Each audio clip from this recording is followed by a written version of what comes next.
Students, in this class we'll try to know what is blood pressure and how it is regulated. Okay, so objectives of these classes will be what is the definition of blood pressure, its variation, how it is measured. In brief, we'll try to know what are the factors contributing blood pressure, what is peripheral resistance, how blood pressure is regulated. So, in that, what is immediate regulation of blood pressure, short term regulation, and what is long term regulation. And also, we'll try to know what is hypertension and hypotension. So, so what is the definition? So it's arterial blood pressure can be defined as a lateral pressure exerted by moving column of blood on the walls of arteries.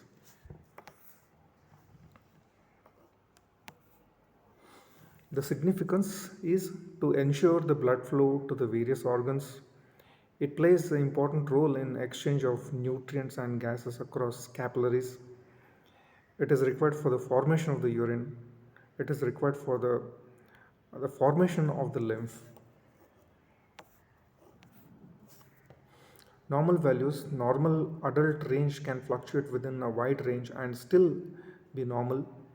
So systolic blood pressure can range from 100 to 140 mm of Hg, and the diastolic blood pressure can range from 60 to 80 mm of Hg.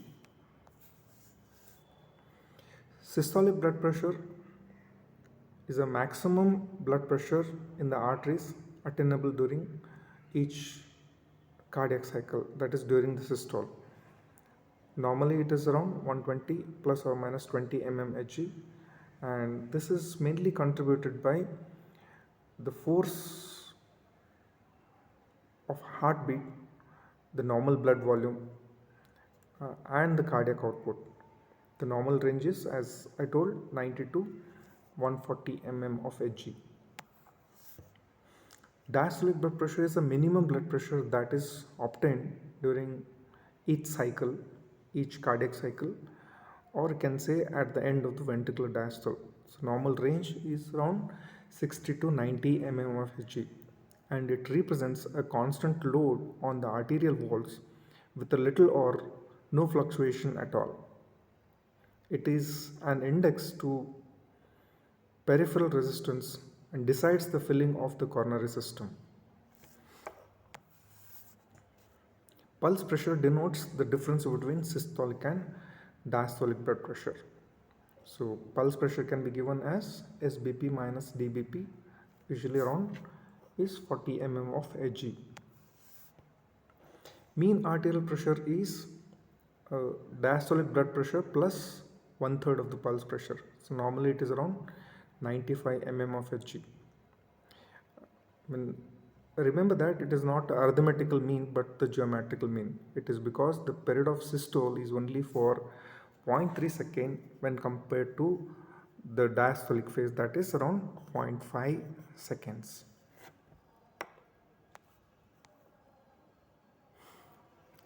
The arterial blood pressure varies in aorta, arteries, arterioles, capillaries, and it becomes very less when it comes to the vena cava. Okay. You can see arterial blood pressure in the aorta.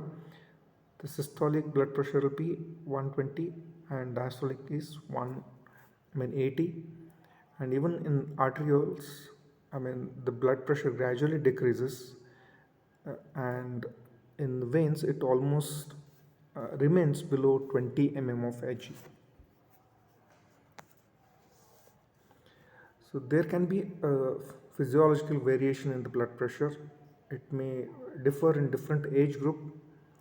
Okay, so as the age progresses, the blood pressure usually goes on increasing because of the stiffness of the arterial wall.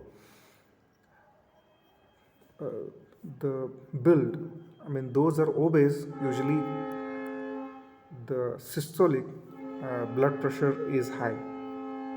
It can vary depending on the climatic conditions. In cold climate, there will be increased blood pressure in response to the cold environment. And in hot climate, usually the blood pressure is reduced because of the loss of the the extracellular volume. So there can be diurnal variation. So in the morning, the blood pressure is usually high, and as the day progresses, the blood pressure is going to reduce a bit. Okay, so after exercise, fever, obviously the blood pressure is going to increase. And during gestation, the blood pressure is usually low, and high altitude, I mean, sometimes it can increase because of the sympathetic stimulation.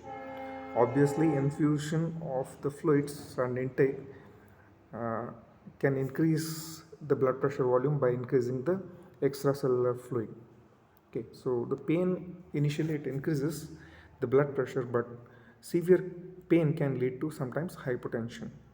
Okay, so obviously posture, when person suddenly stands from lying down position to standing position, immediately blood pressure falls, and then I mean it gets adjusted or restored. Obviously, sleep, there will be a slight decrease in the blood pressure. Usually, females will have a lower blood pressure compared to the males because of the low body mass index or lower body surface area. So blood pressure recording will be another class. Okay, so it can be direct method or indirect method. So in indirect method, usually we have a palpatory method and auscultatory method. In direct method, where uh, the sensor is kept in the artery, and the sensor will detect the blood pressure depending on the pressure exerted on the sensor. So the principle of blood pressure will be taught in the practical classes. Okay, so this is the devices, different devices which are called as sphygmomanometers. It can be aneroid, automated device, or simple mercury sphygmomanometer.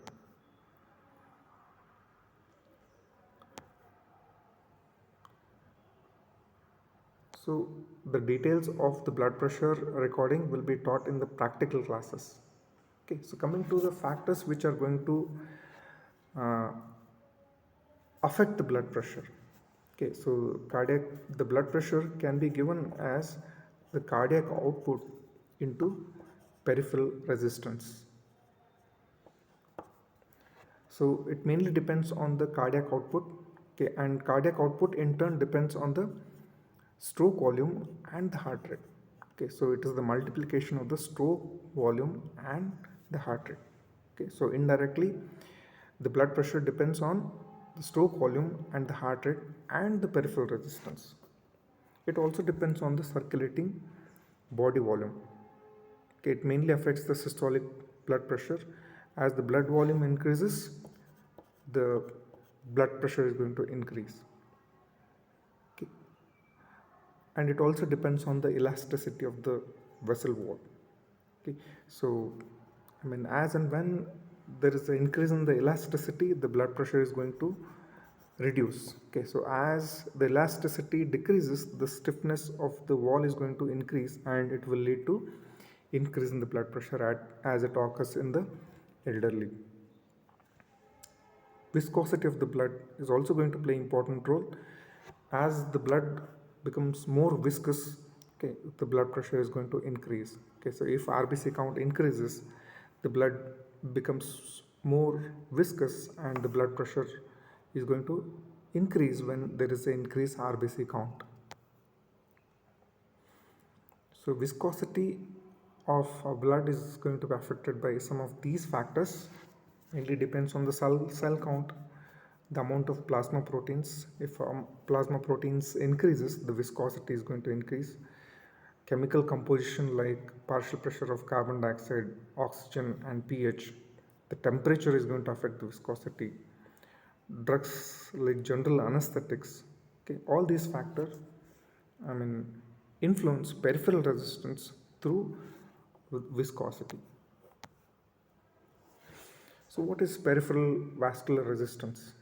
Okay, So it is one of the important determinants of the diastolic blood pressure. Okay, so it is defined as the resistance offered to the flow of blood by blood vessels.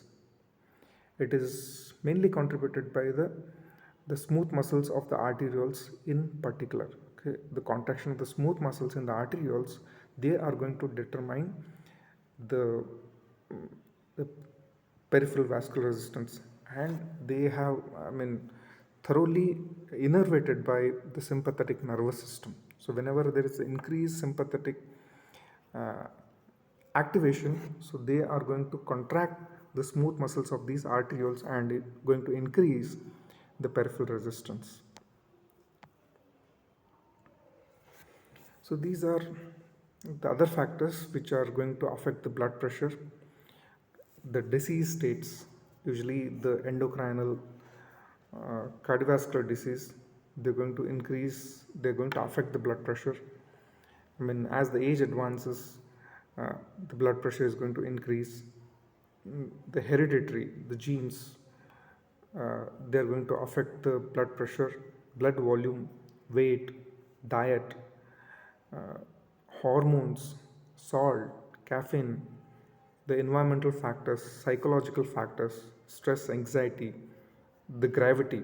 Okay, so when you ascend into the high altitude, I mean, probably when you are going in the lift, okay, so if you are going in the upward direction, the blood is going to be pulled down in the lower limbs, so that is going to reduce the blood pressure.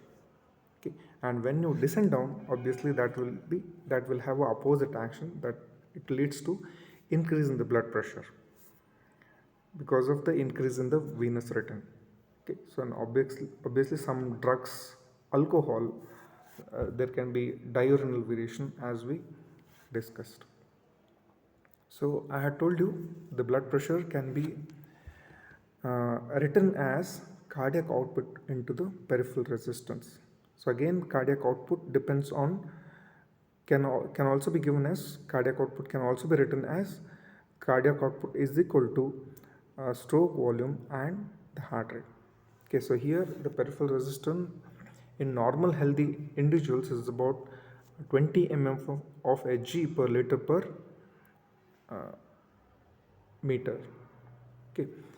Uh, the peripheral resistance, mainly as we discussed, depends on the velocity of the blood, the viscosity of the blood, the elasticity of the vessel wall, the lumen of the vessels, length of the vessels, and the extravascular compression, if any.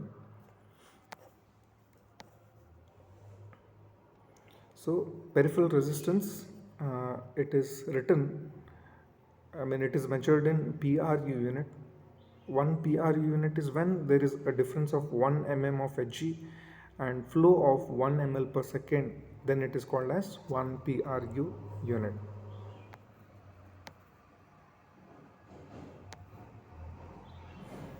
So factors contributing to blood pressure, uh, the the systolic blood pressure mainly depends on the cardiac output, where cardiac output in turn depends on the venous rhythm, heart rate, and the force of contraction. Okay, so whereas diastolic blood pressure mainly uh, depends on the peripheral resistance. So diastolic pressure, it mainly depends on the velocity in the vessel wall, viscosity, length of the blood vessel, extravascular compression, elasticity, and the radius of the blood vessel. Okay, so here another chart which is showing what can affect the mean arterial pressure. Okay, so the cardiac output mainly determines the systolic blood pressure, in turn, which is dependent on heart rate and stroke volume. Okay, so stroke volume in turn depends on the end-diastolic volume, that in turn depends on the venous rhythm. Okay, so then heart rate mainly depends on the autonomic nervous system and some of the hormones like adrenaline, noradrenaline, thyroxine. Okay, and the diastolic blood pressure mainly depends on the uh, total peripheral resistance, which in turn regulated by the autonomic nervous system, hormones, viscosity, blood vessel length, blood vessel diameter, and the local factors. And obviously, venous return will also be dependent on the respiratory pump and the skeletal muscle pump. So, regulation of the blood uh, arterial pressure, so which are immediate mechanism and short term mechanism and long term mechanism, we are going to learn in the next class. Thank you.